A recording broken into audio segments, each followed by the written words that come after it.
Langkah-langkah menulis teks cerpen. Dalam menulis cerpen, perlu diperhatikan langkah tiap langkah membuatnya, agar teks cerpen yang dihasilkan pun juga baik. Ada 5 langkah yang perlu dilakukan dalam menulis cerpen. Yang pertama, langkah pertama itu menentukan ide cerita. Nah, ide ini bisa kita ambil dari pengalaman pribadi atau juga orang lain, atau bahkan bisa fenomena atau peristiwa yang sedang terjadi dan juga khayalan kita.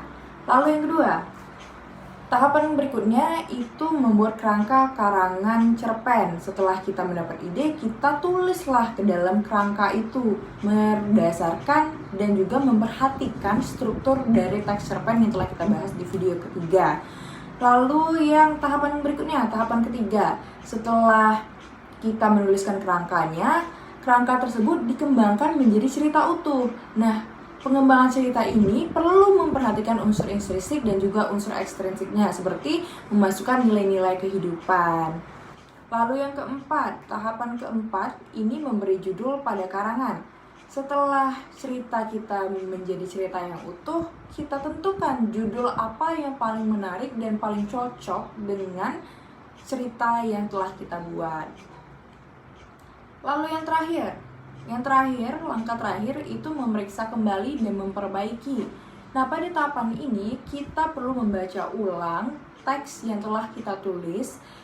Apakah masih ada kesalahan, seperti bisa saja latarnya kurang tepat, ataupun ceritanya belum terlalu runtut, atau belum ada yang membuat Anda tertarik terhadap inti cerita itu, Anda bisa mengubahnya pada tahapan ini.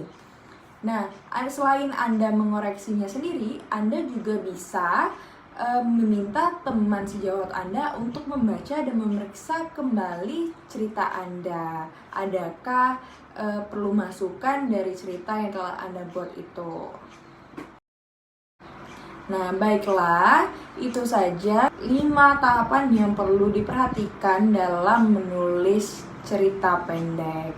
Jika ada teman-teman yang memiliki tips lainnya, bisa sekali diberitahukan kepada teman-teman yang lain. Terima kasih.